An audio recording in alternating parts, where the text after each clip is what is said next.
Hey everyone, welcome back to my channel. My name is Heather. Thank you so much for stopping by today. Today we are starting the Summerween, or my Summerween reading vlog. And I have the prompts and I'll put them like right here for you. The first prompt is to read a book in the dark. So pretty easy. It says in the dark or at night, but I'll probably, whatever. I'll figure something out. And then to read a book with Halloween colors on the cover, I have picked Camp Slaughter for this one. And this also goes with Read a Slasher as well. So Camp Slaughter covers both of those. I've been wanting to read it for a while. I've heard mixed reviews on it, but I figured that this is the perfect time to read it, especially since it's a slasher based in the summer at a summer camp. So might as well just read that. And it does have Halloween covers on it with all the red and stuff. Maybe that's not Halloween colors, but you get what I'm saying. And then I'm also going to read a book that has the word haunt in it. And I have chosen The Haunting of Blackwood House by Darcy Coates. And this is just another Darcy Coates that I've had on my shelf for a while and that I wanted to read. I've heard good things about this one. And I've enjoyed pretty much all of Darcy Coates that I've read so far. So I'm gonna read this. And then the last one that I have, this could also go with the whole theme of summer or Halloween colors because of the yellow and the greens and the blacks and stuff like that. So this is also the pick for Gabby, or the book troop, which is Gabby Reads Book Club. It's also the Literary Dead Book Club pick as well. So I'm killing two birds with one stone in this video. And this reading vlog is going to run from today, which is July 15th, all the way until July 21st. So you're going to spend the entire weekend and part of next week with me. Hopefully I can get all this read. Also, the other prompt that I forgot to mention is to cook like a treat or something like that. Like bake something or make a drink or whatevs. But whatever. My favorite fall drink, my favorite fall food. I eat everything all year, so we'll figure something out. But that's what we are doing in this video. I hope you enjoy it. Please make sure you hit that subscribe button down below. Make sure you like this video, give me a thumbs up, and let's get into it. Hey, so I'm winding down my day for today. I'm working from home. And you literally just saw me in the clip over there. I'm acting like you haven't seen me, but yeah, that's happening. When I log off today, I plan on finishing up a book that I'm reading for a different vlog that I'm working on right now. But I can't decide which of these I want to read, because I want to read one of these first. Do I want to read about a haunting, or do I want to read about like stalker vibes? I don't know. I haven't, or do I want to read Camp Slaughter? I don't know which one I want to read yet, because I just got done sort of reading a book about like stalkery people. But I also just got done reading something like a haunting as well. So I guess I just figured it out. I guess I'm going to start with Camp Slaughter. Yeah, just talked through it, so thank you for helping me. But I'm gonna start reading Camp Slaughter once I log off here, and then I'll check in with you later on today. So I am reading in the dark under my covers, and it's kind of hot under here, but I'm reading Camp Slaughter, and to fulfill the reading in the dark, I am going to read under my covers like I just said. So I'm done before I go to bed. On my Kindle. I only lasted like a minute and a half under the covers because it's so hot under there. But I am still reading Camp Slaughter. And as of right now, I'm at the 30% mark. Sorry, there's a hair on my phone. I'm at the 30% mark, and we know who the killer is. We know who, like, the group of kids. Did that are going to Camp Slaughter. The whole thing about Camp Slaughter is that no one knows if it's real or not, like the townspeople. And we know it's real because we've seen the scenes happening. So it's a traditional slasher where you know people are gonna die, and the people that like aren't super talked about, like you meet them but that you don't get a backstory, you know that they're probably not gonna make it. And it's just like a traditional slasher, very gory, very detailed. The killer is a cannibal, which is in the description of the book.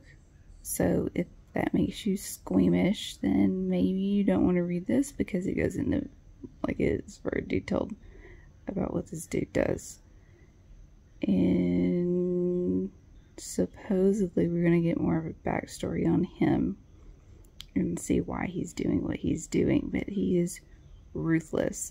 This kind of reminds me of Texas Chainsaw Massacre a little bit, just by his description, like the description of the killer and everything. And it's also kind of reminding me of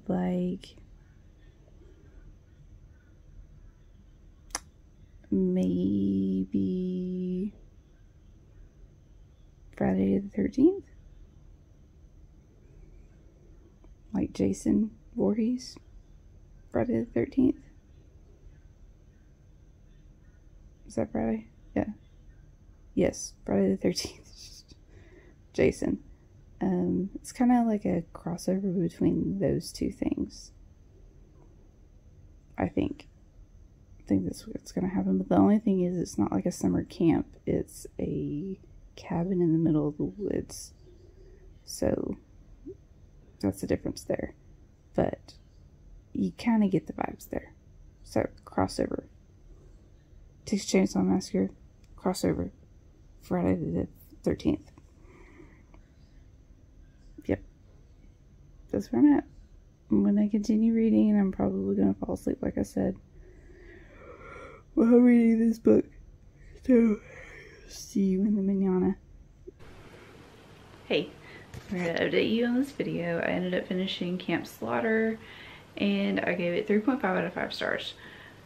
This is your typical slasher horror book where there's a killer running around who is also a cannibal who murders basically everyone in gruesome ways, very detailed ways, creative ways, in many of those things.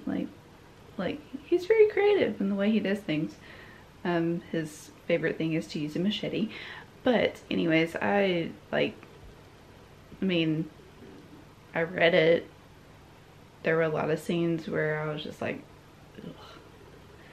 And there are a lot of questions that were not answered. But that was intentional, because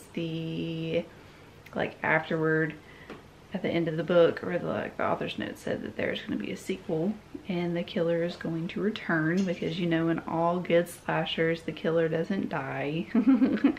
Everyone else does except the killer. So we'll see if, I'm going to end up reading the second one, because I want to know, I want to see if the questions that I have are answered at the end. So that is Camp Slaughter. Like I said, very typical slasher. Going into a slasher, you should know that people are going to die in very gruesome ways, and there's not much you can do about it. You don't, in typical slashers, you don't really root for any of the characters. Most of them are flawed. Usually there's somebody that's a character you already know that's going to survive, which they're in this book. So it's just in book form. So I now have these two books. Well, you didn't see them, but I now have these two books. I have The Haunting of Blackwood House, or another book about a house across the lake by Riley Sager. Riley Sager, and I don't know which one I'm going to start yet, but I am going to start one tonight. It's like 10 to 45. We have a big day ahead of us tomorrow, a lot of running around and everything like that, so I might vlog a little bit, but I didn't get to vlog a lot today because I ran around with my mom, spent way too much money, came home, had family time, and then I read. So I don't know, you might see us running around for a little bit tomorrow, or you might see me like you are tonight after I've read a little bit of this. But I do plan on, we are going to the grocery store, and I do plan on getting some stuff to make that are like folly vibes, you know, and maybe I'll talk to you about that. Who knows? But I'll see you in the morning regardless of what is going on.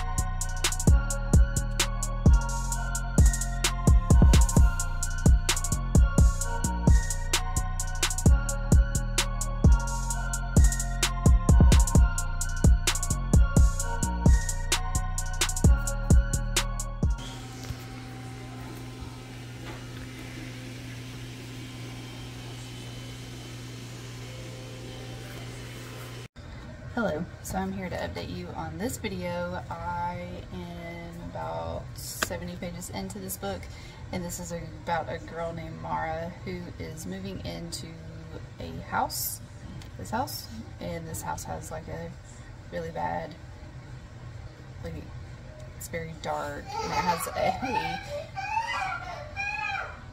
it has a dark past. A serial killer lived in it, and he murdered children, and supposedly it's haunted. And the state that it's in there hasn't been people that have lived there for a good like 20-30 years, and they just like left all of their stuff, and everything is very, very old and very nasty. But she is wanting to move in because she can afford it, and it's a big house, and she's wanting to like make something of her own because she's never had anything of her own before. But as of right now, we are seeing Mara and her boyfriend Neil move into the house, and Neil is like a carpenter, and he is making sure that the house is like safe to move into and everything like that. He has some reservations about it because it is old and of the background, and Mara has a slight sensitivity to the paranormal. She doesn't believe in it because of her past, but she does have a sensitivity to it, but she's not letting that part of her life stand in her way of getting this house. So that's where we are. They're just going through the house, and they are about to spend their first night in the house. So I'm about to make an apple chocolate caramel tart. I don't really know how to explain it. I don't know on Pinterest, but this is the part of the video where I'm making something that is like a fall treat, and it looked pretty fall-y because it has an apple, chocolate, caramel, pretzels, wherever they went, pretzels, so it has all of like the fall elements to it, and it looks really, really good. So I'm gonna make that, and you're gonna watch it.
Here's my creation. It's not the prettiest thing in the world, but it'll do. So it's gonna go in the... Oops. I was supposed to drizzle the chocolate on top after it sat in the fridge for 30 minutes. Anyways, it's gonna go in the fridge for an hour. So we'll see how it turns out. Hello, it's Monday.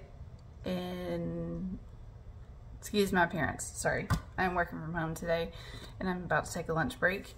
But I wanted to update you on this book right here. I'm on page 253, so I have about 100-ish pages to go, I believe. No. There's 310 pages in this book. I'm on page 253, so you can do the maths. But, y'all, oh, this is my lunch, by the way. It's mahi-mahi. But...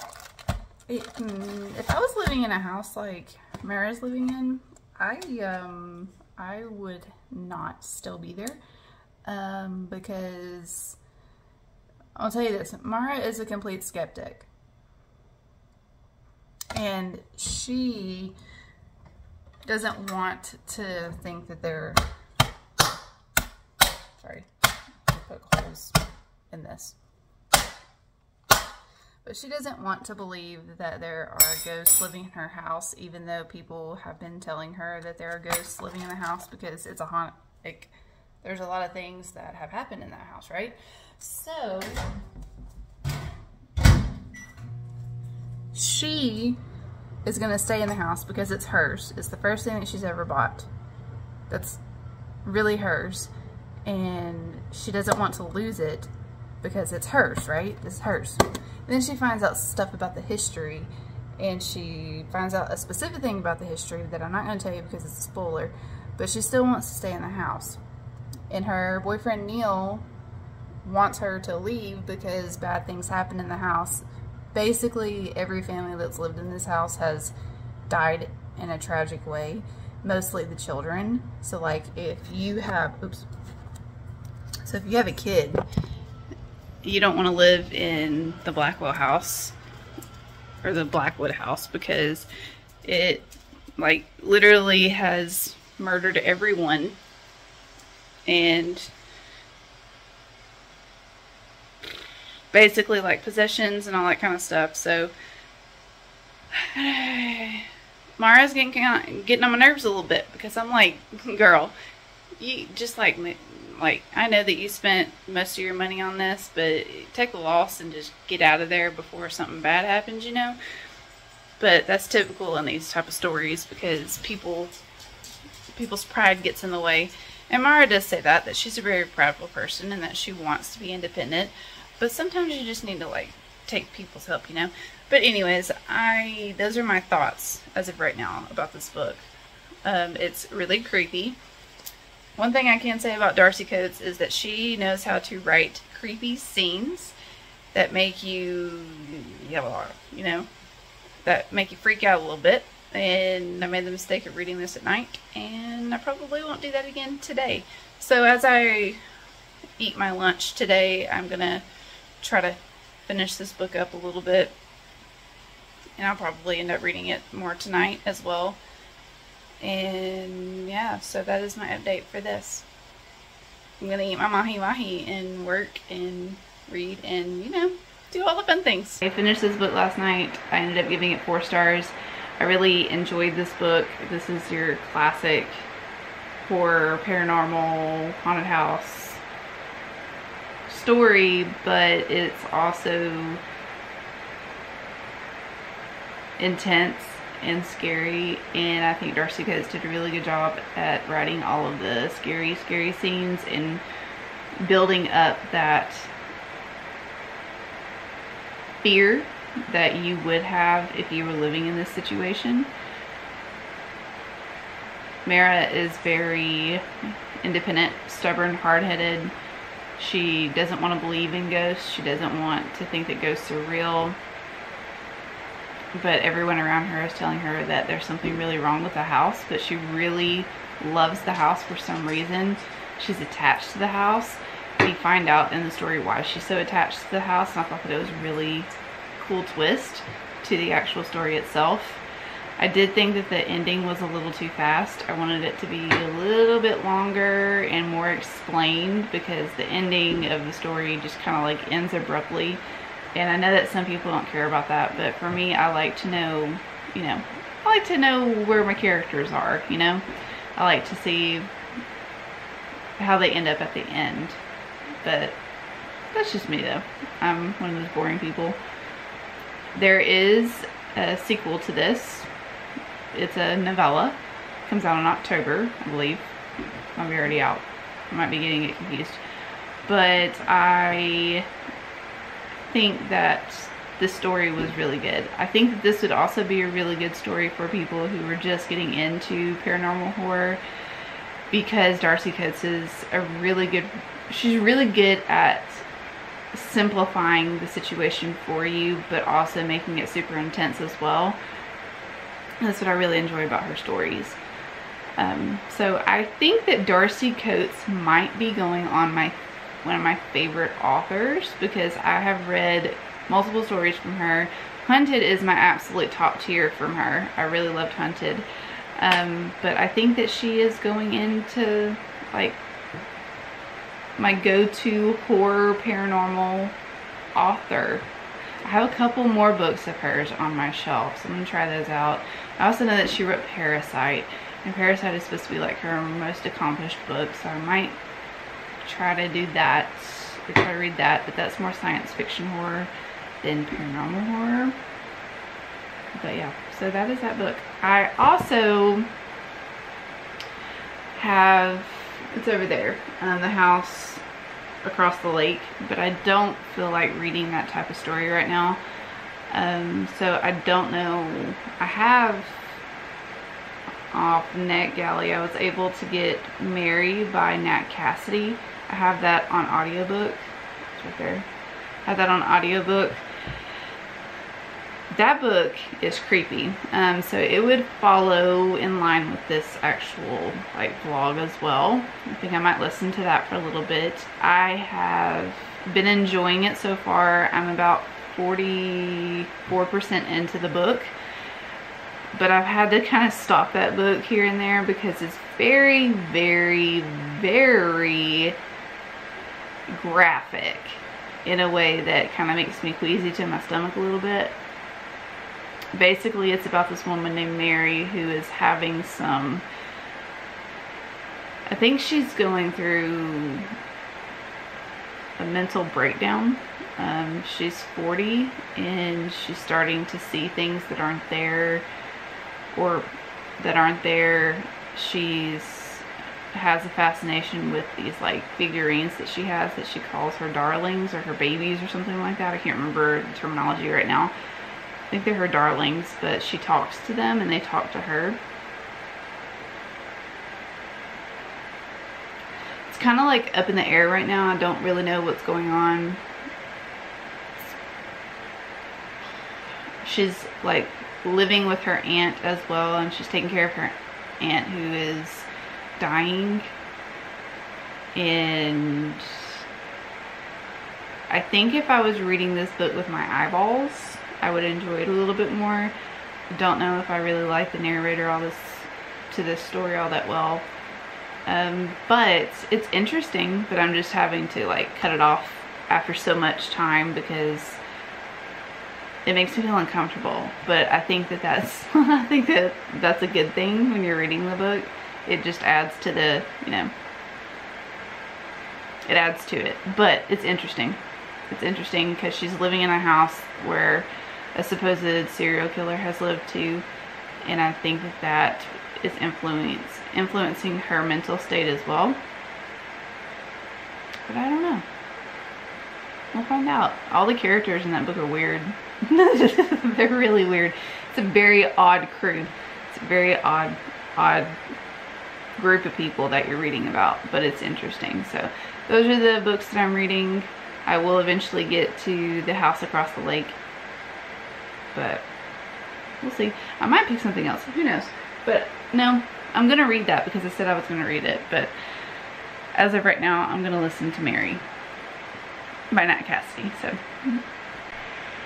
I've been watching Summerween videos Right now I'm watching Kayla, but I stopped that because I'm going to listen to Mary. Chapter 27, Crawl Space. Bad idea. This was a bad idea. Oh god, what am I doing? If I thought the basement crawl space looked dark, then this is beyond darkness. This is living suffering.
But he's also not coming closer to you. That's good. That means he knows he can't hurt you with impunity. He would if he could, but he can't. That means you have some sort of power. It is close to the end of the workday on Tuesday, so I have like 20 more minutes, but I wanted to fill you in on what I was doing after work ended. I've been listening to Mary by Nate Cassidy. I am now on the 76% mark, but I'm going to stop that for today because it's wild. And like I said earlier, I can only take that in small spurts. But I am going to start reading this once I get offline and, you know, hang out. So I'm going to start reading this. I'm actually pretty excited to start reading it now that I have read a lot of Mary today, and I just need something different, you know? But yeah, this is what I'm doing. I really don't know much about this. I just know that it's about a woman who is living across from this couple, and she kind of like watches them through their windows and stuff across the lake, and then somehow the woman ends up missing. The woman across the lake ends up missing. Who's their main character? That should be Casey. Yeah, Casey.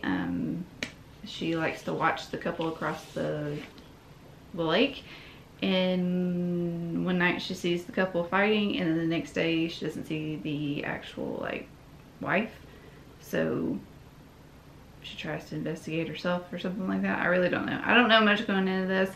I don't like to know a lot about Riley Sager's books going into them because there are a lot of spoilers out there, and I don't want to read that. And sometimes I feel like the synopsis of what the book is gives a lot of stuff away. But yep, so I'm gonna read this. I'll start on this tonight or after I get off here. It's been a long day. I might take it out later, I don't know. We'll see. Oh, I also worked out today and I feel like I'm dying. Hey, so it is Wednesday. It's been a long day, y'all. It's Wednesday. I am about to be in a meeting for work. I'm also on the live stream, Gabby's live stream, and I have been listening to, there's a lot going on right now. I've been listening to Mary, again by Nat Cassidy, and I am at the 90% mark, so I am super close. But that's what's going on right now. Today is hair washing day 2. So tonight I'm gonna wash my hair because you needed to know that. But yeah, it's been a busy day today. It's been a very, very busy day full of meetings and trying to get my life together. Trying to continue reading for this vlog. Trying to stay on my workout game as well. It's a lot. But yeah, so that's what I'm doing right now. There's not really much else to tell you, but maybe I'll check back later after I finish Mary. That's what I'll do. I'll check back in with you after I finish reading Mary. There's a lot of hand motions going on today. I have been by myself for too long. I just got off my work meeting. I was not able to catch the first round of reading sprints, but I am finishing up some work and I'm gonna do this round of reading sprints basically until my husband and my child get home, and then yep, so that's what I'm fixing to do. I'm gonna continue to read or listen to Mary. Chapter 54. Council again.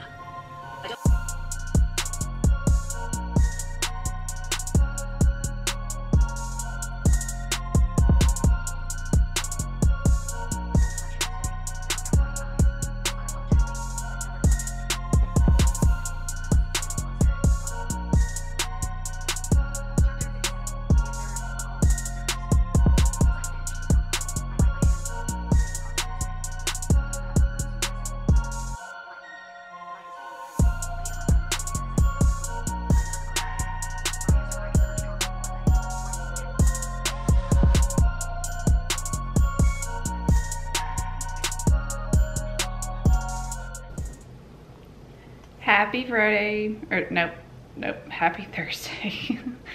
It's been a morning once again, like it has been all week. I've been very busy. I am about to start like a training lunch thing where I am learning about other things that go on at my workplace.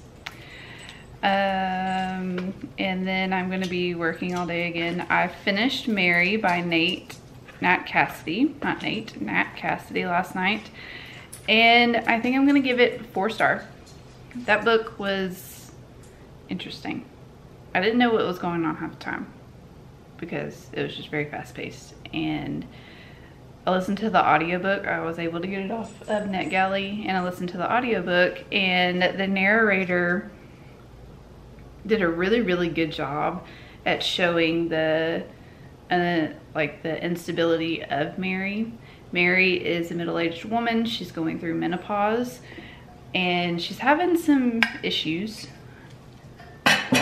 She is also feeling like she is losing her mind a little bit. She moves back to her hometown with her great aunt, I believe. It's an aunt or great aunt. And she is trying to take care of her aunt. And while she's trying to take care of her aunt, she's going through a lot of there's just a lot of stuff going on up here. And we find some stuff out about Mary, about her instability in the past, and it's resurfacing now. She's also living in a town where there was a serial killer that was running around killing everybody. Women, really, mostly women and children. And we get that, we see a lot of that in the story. The story takes a very crazy turn at the 50% mark, and I was not expecting it at all. I didn't like the way that it was going at first. Wow, this lighting is crazy. I know I'm blue. But I didn't particularly care for the story, like where the story was going at first. But then as it started progressing and as I was like understanding what was actually going on, because I was kind of lost there for a little bit, but when I was understanding what was going on, then I started to really enjoy like what was happening, because it is, let me mute this real quick, but it was very intriguing. I also really liked the foreword and the afterword that Nat Cassidy did, because he was explaining his reasoning behind writing about a middle-aged woman going through menopause being a white cis man. And he said that he wanted to do it because most women who are going through menopause are kind of like kicked to the side, left behind. People really don't pay attention to them because they've already been through their life, and now it's just another change that women have to go through. And he really wanted to emphasize that, and he really wanted to make sure that the reader knows that what Mary is doing is really not Mary. That's all I'm going to say about that. And I really liked that aspect of it. That's why I gave it 4 stars. I was really leaning more towards 3.5 stars, but then knowing his reasoning behind why he was doing what he was doing in the novel made me bump it up to a 4, because I like to know why authors write characters the way that they do. And when I read that, or when I listened to that afterward from his own voice, that really made me want to bump it up to a 4, because I understood why he made her do the things that he did in the actual book. And it was very refreshing to see a male being able to captivate what women go through so vividly. This book is very gruesome. This book is very gory. This book does not give you a moment to actually like comprehend what's going on, because it's going so fast, but it's on purpose. And you're really in Mary's mind, and you don't want to be in Mary's mind, but you're in there and you're seeing what she's doing. But in reality, is she doing it, or is something else doing it? What's going on? So this has a paranormal aspect to it. This is also, like I said, talking about life changes, and it's giving you a very detailed description of what people go through. And it's also giving you a very descriptive narrative on this small town that her aunt lives in, and what they do behind closed doors to people. And it's just like, anyways, 4 stars. I'm still reading The House Across the Lake by Riley Sager, and I'm at the halfway mark with that book. Don't know how I feel about it, because she talks about alcohol one more time, probably gonna lose it. But there was a twist at the very beginning that I was not expecting, and I like the way the story is going. And people said that if you like the twist that has happened like at the 50% mark, you're probably gonna like the rest of the book. So hopefully that is a go. But that is all for this update. I will most likely see you again later. Chris and I are planning on watching Scream, the new Scream movie tonight. So maybe I'll show you that.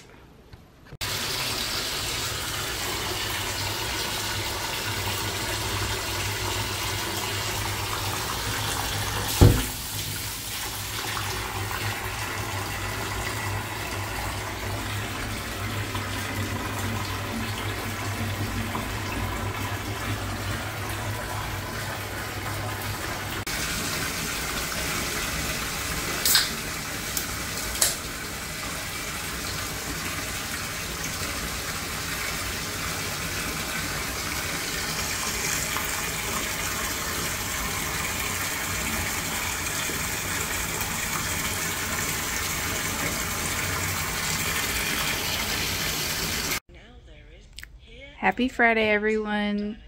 Like I said, it is Friday. I have worked, taken a nap, and now I'm sitting here with this that one.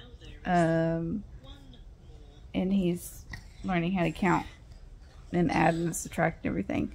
Just wanted to fill you in that I finished this last night. We also watched the new Scream.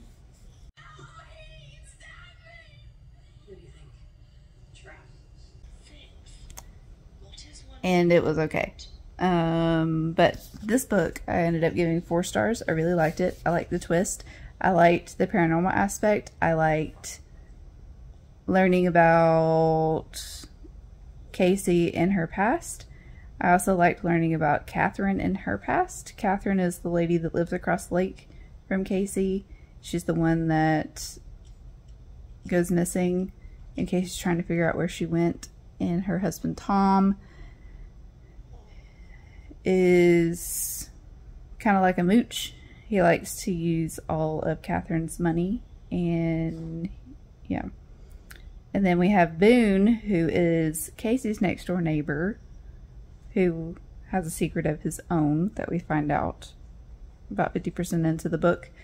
The first half of this book is slow, but it's building up. It's making Casey seem like a very unreliable character because all she does is drink, and it makes her very unreliable because she gets she gets very intoxicated every single night, but while she's drinking out on her little dock area, or her whatever, she is spying on Catherine and her husband across the lake. And then one night she sees a fight that Catherine and her husband get into, and then the next morning Catherine is nowhere to be found, and she's not returning Casey's phone calls and all that stuff, and that's just where the mystery takes off. But again, like I said, this book does have a paranormal twist to it, which I think was very... I wasn't expecting it. I should know because it's Riley Sager, you know, but I liked it. I liked the way that the story went. I was kind of worried there for a little bit because the story was so slow at the beginning, but in the end, I ended up giving this 4 stars. I think this is my favorite Riley Sager book so far. So that's saying something. I looked back at all of my ratings that I have given Riley Sager over the past couple of years, and every single book has been a 4-star. Every single book, 4 different reasons, but I think this one is my favorite out of the 4 that I have read so far. I don't know, but I enjoyed this video.